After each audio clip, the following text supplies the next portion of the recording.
Hey guys, welcome. We got Ben, CJ, and Joshua with the Flip Texas. What's up? What's up, guys? What's going on, guys? We are here in Fort Worth, Texas today, just chit chatting. We wanted to chat a little bit about house hacking. Yes, sir. Yes, sir. Good stuff. So, what is house hacking? What's the definition? Josh, you want to share that with us, Ben? Underrated. Underrated, that's for sure. More people should be doing it. I should be doing it. But, Yeah. I'm living in an apartment, which I like. I can't complain. So, We could have parties at your place Yeah, sometimes. Yeah. House hacking. Um, if you haven't heard of it or you don't know what it is, basically it's finding creative ways to get your housing supplemented or paid for. And sometimes that's a house that you own and you live in personally, and sometimes that might be a property that you rent, but you have some property that you own that supplements that rent that you have. So that's the broad or really not detailed description of house hacking. Let's chat a little bit more about that, guys. And this is something that I don't know why more people. Well, I do know why. Why? I was about to say I don't know. I really don't know why more people aren't house hacking, but it goes back to the end of the day. Like, I mean, I can think when I was at a seller appointment with a very high net worth family, and they were talking about we were wanting to sell their portfolio, and they owned 100 to 200 units. We're at the country club eating dinner, and they tell me something about you don't have like a roommate, do you? And I'm like, some people, like, it's a really big like ego thing or pride thing. Yeah. And it is like a big sacrifice to, I mean, we can talk about like what the logistics are of the house hacking. Absolutely. But it's a sacrifice with the house hacking that you're doing, with the house hacking that I'm doing right now as well. And with whatever house hacking you're doing, it's a little bit of a sacrifice in the short term. It can be a little bit, right? Or it could be a lot of it. I think it really just depends on like how loud your people are. Well, you as an individual, where you're at in life, and then your family situation, right? Are you single and you're living by yourself, and it's not too much of a sacrifice, or do you have a family and kids, wife, etc.? And it's a huge sacrifice, right? Yeah, exactly. I think those are a couple of reasons why people don't consider it or haven't even really thought about it one way or another. Yeah, I would say the reason why I'm not house hacking is because, I mean, I like where I live in an apartment, the vibe of being like around a lot of people. I don't have a family, you know what I mean?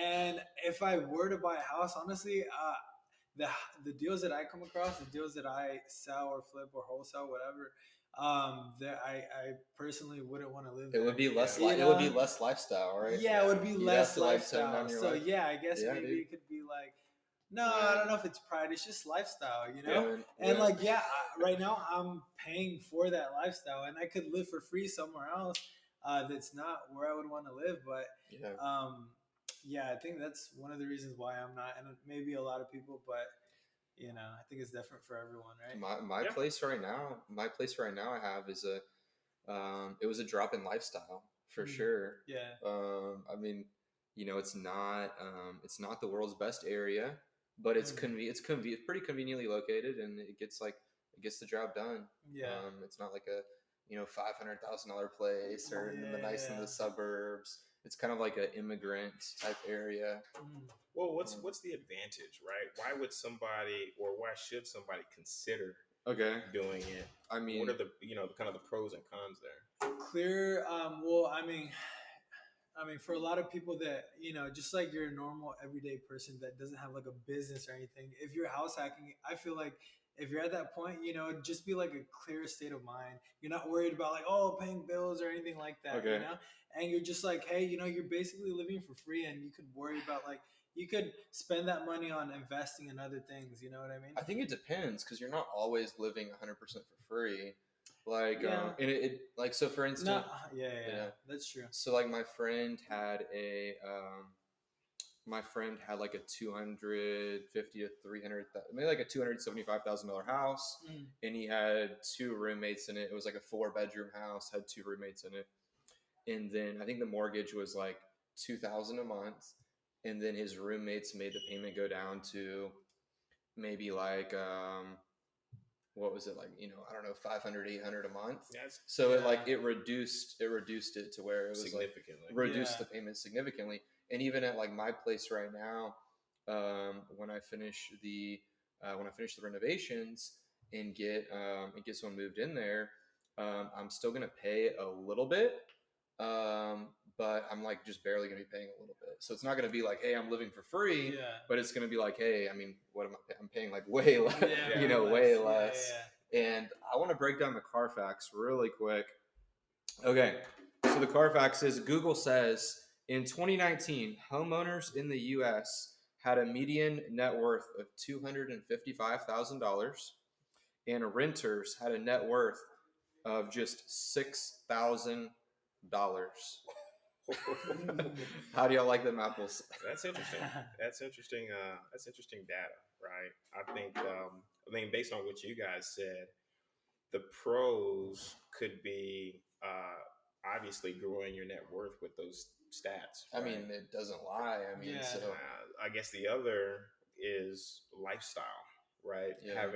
Having supplemented income so you can have a lifestyle that you really want. So I mean, I would like the pool and the hot tub right now. I don't have the pool and the hot tub right in my backyard right now. You have the pool, right? I have the pool, not the hot tub. But And you're the working pool. on some other stuff too.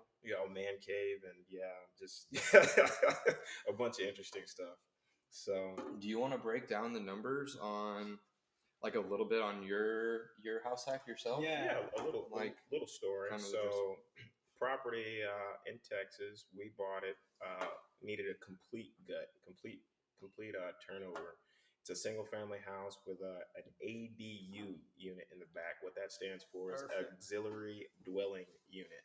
So you'll find these auxiliary dwelling units a lot of times in inner cities, Houston, Dallas, Fort Worth, San Antonio. You'll have a single family house and then maybe a garage apartment in the back, or maybe a completely separate, almost single family house in the back. So mine, I have a 2,200 square foot house in the front, and then I have an attached, almost 850 square foot apartment, 2 bedroom apartment in the back. And so in the front is an Airbnb. Actually, I have an individual that does Airbnb arbitrage in the front, and then I hang out in the back with me and my dog. It's cozy. It's cozy back Yeah, there. man. Yeah. So essentially, I kind of get paid to live there. Is it a sacrifice? Yeah, it's not. It's not fancy by any stretch of the imagination. But my goal is to take some of those funds and build out my man cave in the back. So I do have some land back there where I can either build another structure, or I can build a nice garage carport slash man cave. And I think that's what I'll do. It'll be like a little compound years from now. But yeah. So how much do you? Because when I heard how much you had this, when I heard the numbers that how much you had this property rented out for, I was like, Yeah. why am I not in Dallas? But so can you tell us how much you have the front house rented out for? Yeah. Approximately what is the payment, and like a little bit more about like the numbers, because I don't think you said you're getting paid to live there. I don't think you're getting paid a lot, right? Like, can you tell us the numbers? All right, so real quick, so I bought it for about 174,000. I put, it was supposed to be 80K in renovations. It ended up being like 125K in renovations, which is okay because like the appraised value should come in right around 400,000. So I mean, almost have like 100 grand in equity in it. The front unit, the person that's doing the rental arbitrage is she's leasing it from me for 2,300 a month, and my monthly note is about 1,900 a month. So at the end of the year, with taxes, insurance, the monthly note, it's almost like a break even. Okay. It's almost a break even. However, well, I won't get into the details of what I'm doing with my funds and but yeah, it's interesting. We'll make some money. Yeah, no, that's Nice. good. I'm sure that like at the end of the day, that's money that you could put toward toward your business or toward whatever, and it's like you're sacrificing now Yeah. when you're not married yet. I know Yeah. you got a girl you're talking to and everything Close. like that. No, The family will be growing, I think, but you don't have the family right now, so it kind of works out. Well, in the future, if I wanted to, like, the goal is to pay it off as quickly as possible, get it free and clear. Then, heck, I might move into the big house, Yeah. utilize that apartment in the back as like an office space, Okay. and then maybe build a whole nother property in that backyard. And I then, mean, yeah, that sounds nice. But how'd you even find this deal? Like, how'd you get this property I at bought that it. price? I bought it from a wholesaler. Oh, really? Yeah, I bought it from a Okay. wholesaler. Nobody actually wanted it.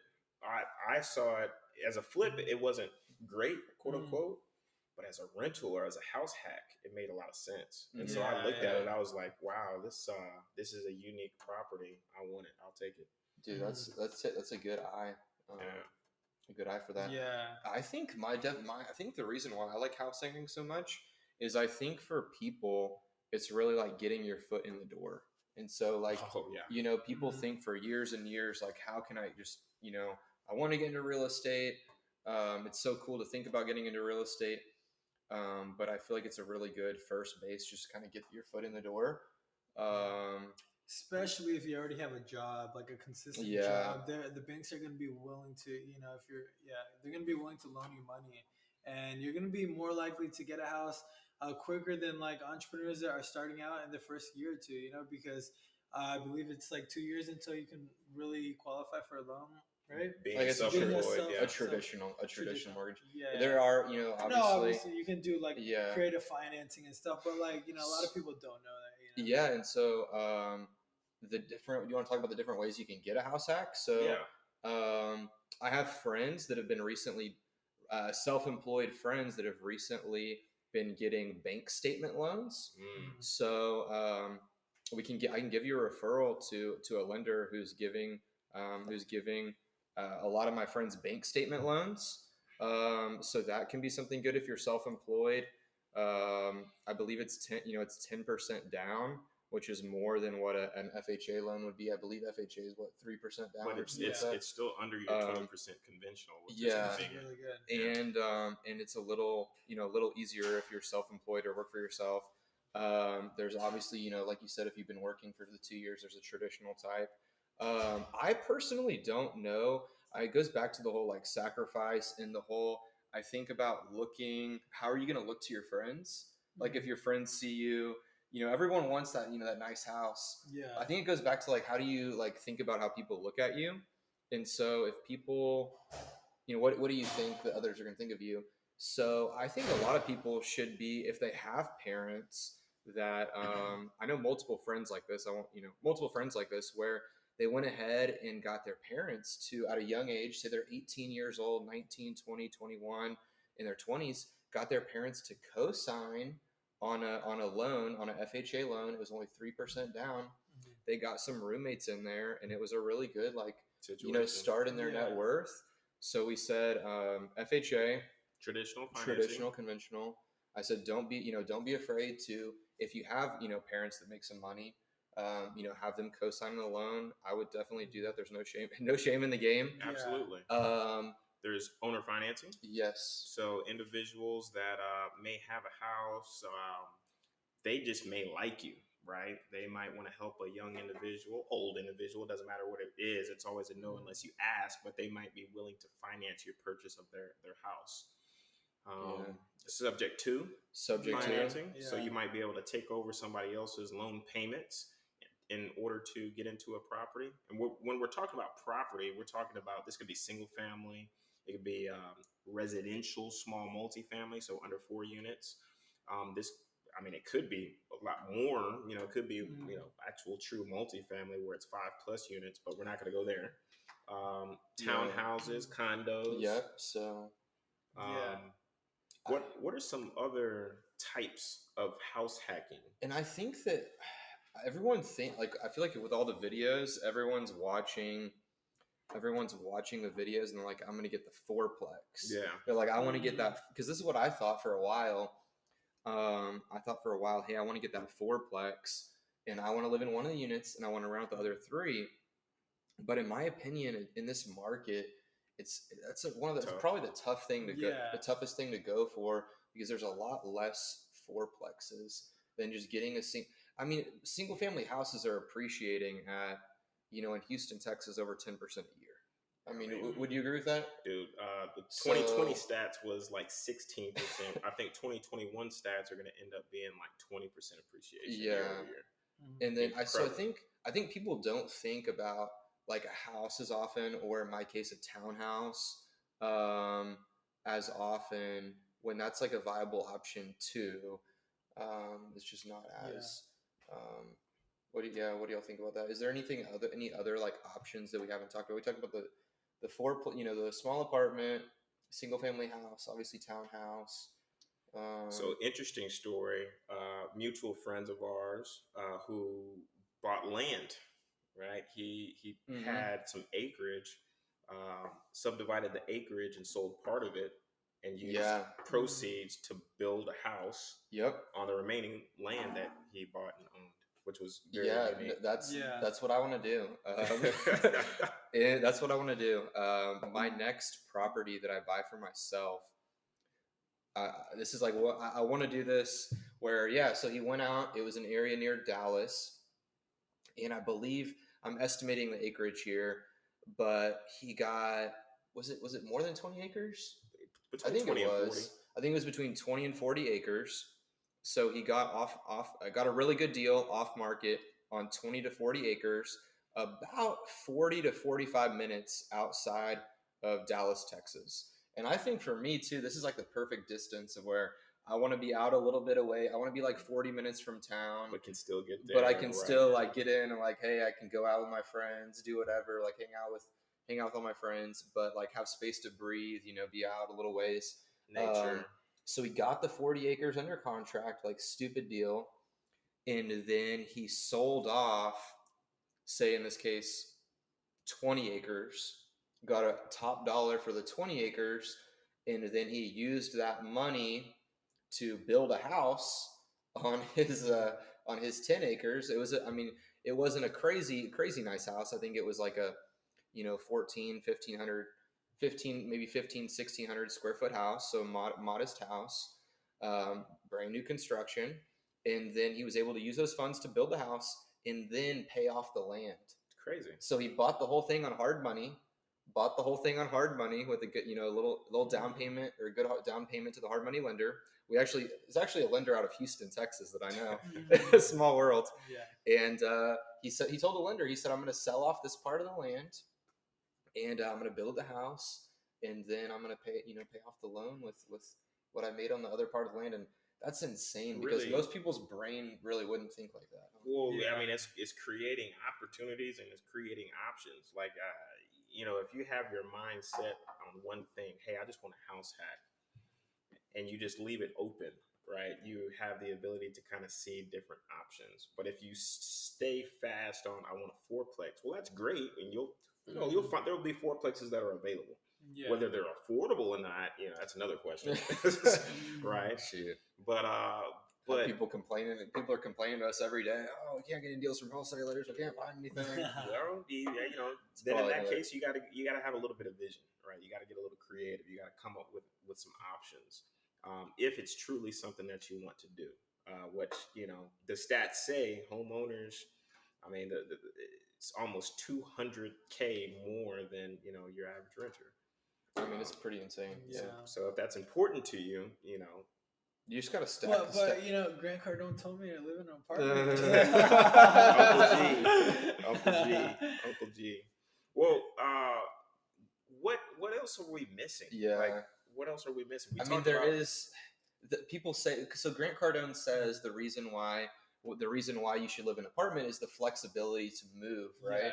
So you can pick up and move, but I'll be honest with you. I've had a car lease. I leased my car because Grant Cardone told me to also lease my car, and he told me, these leases are so flexible. Actually, I think leases are less flexible than owning. Yeah. I think that's a common misbelief, because when I had something, basically I overdrove my mileage on my lease car. I had to buy my car because I drove so much mileage over on my lease car. I had to buy it. And I think it relates a little bit about how we think that a lease is like, we think a lease has more freedom, but it really doesn't, because like, for instance, I can choose right now, I'm finishing up those renovations in my place. I can choose to go ahead and lease it out and move somewhere else. So what, you can lease it out and move somewhere else, That's still at, technically a house hack, right? at any time. Yeah. Like, I don't really think like there's not flexibility there. What do you think about the Me, flexibility part? so you had an interesting analogy with like your car, right? I Yeah. feel the same thing with properties.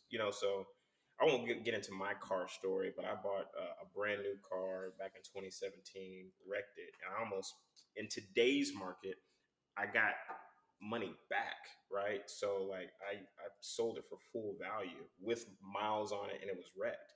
Wow. With insurance, of course. But the housing, like if you get into a property, whether it needs renovation or it's a new construction, time is on your side, right? Yeah. Time is on your side. The longer you hold it, the more it will appreciate. Are there down times? Of course there are. But I mean, if you are planning, forward thinking, and you want to get out of the property at some point in time, there should be liquidity there. You should be able to sell it.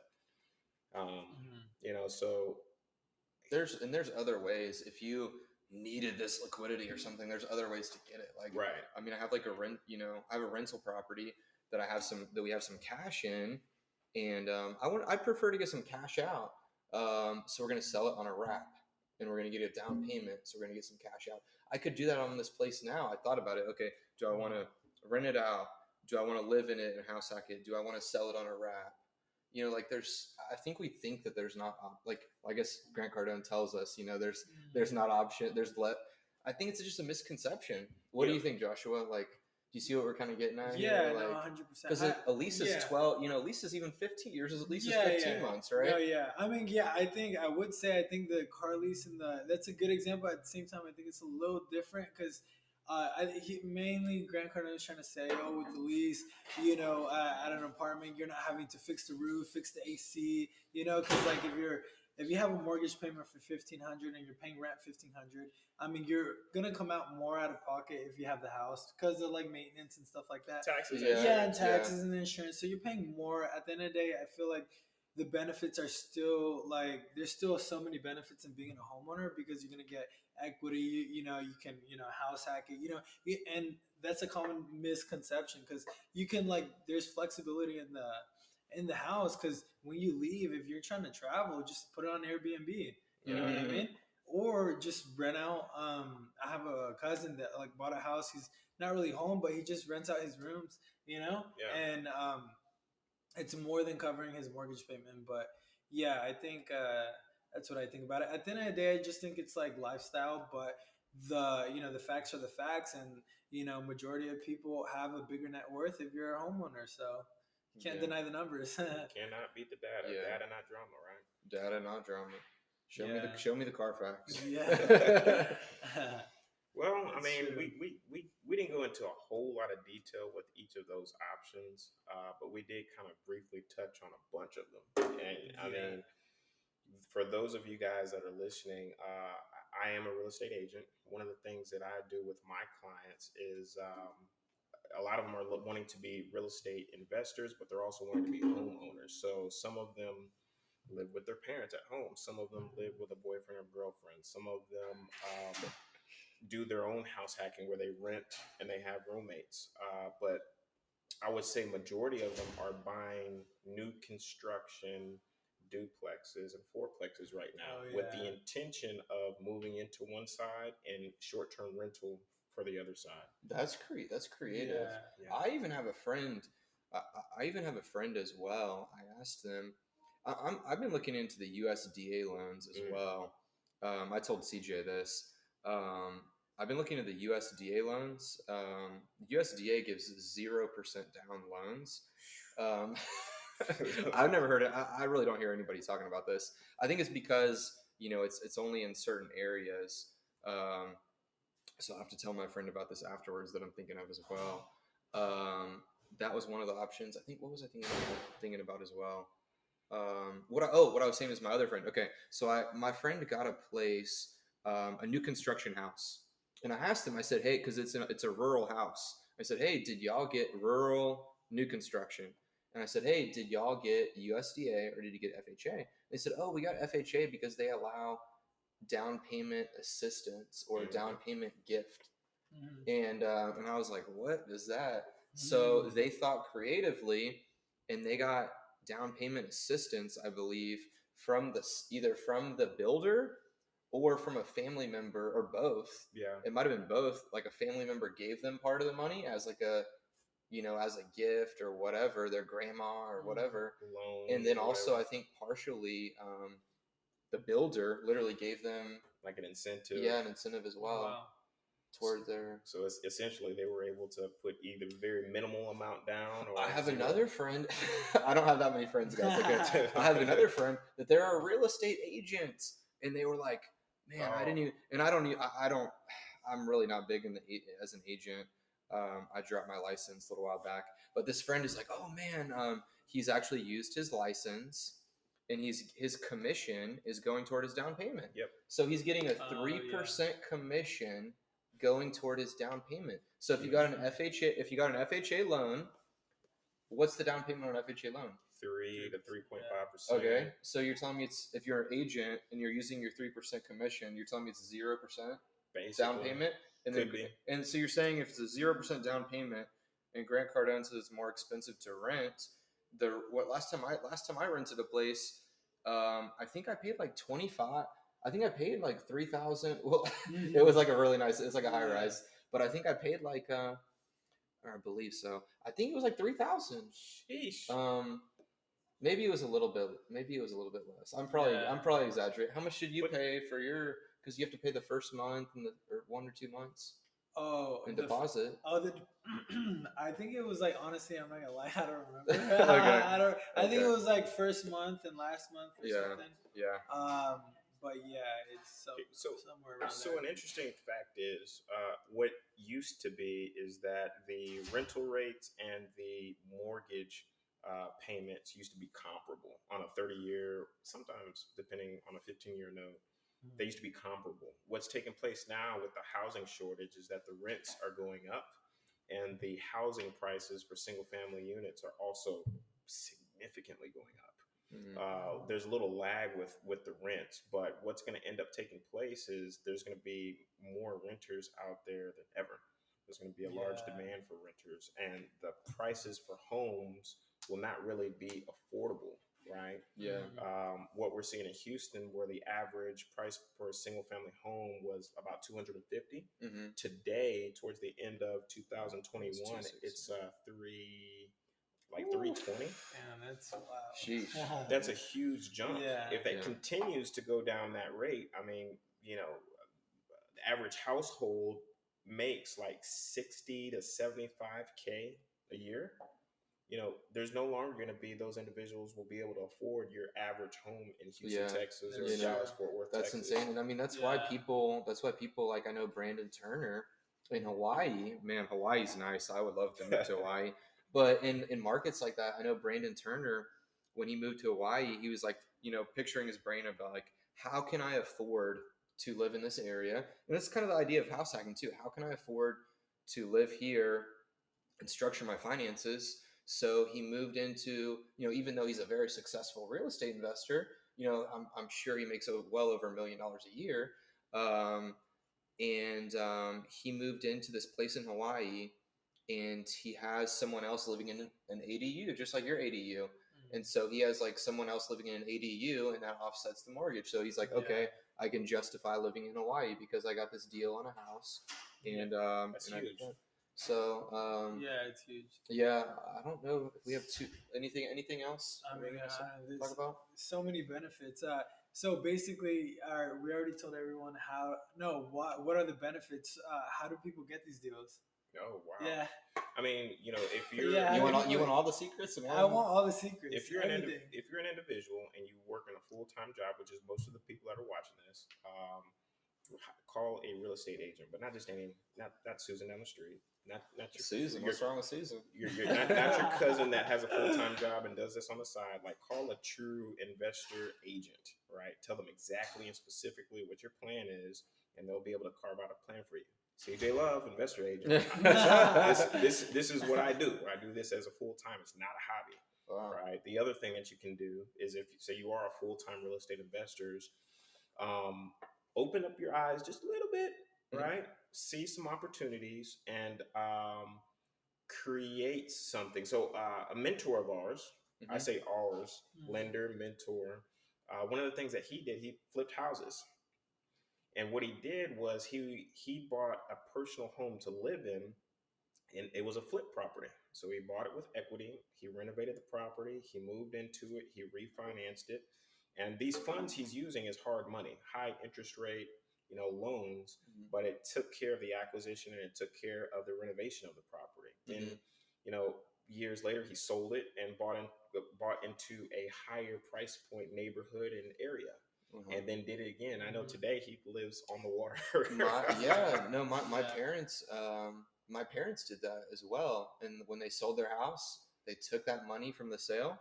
They threw that cash into the next house. Rolled Kept it rolling, kept it moving for sure. My dad was telling me that the other day.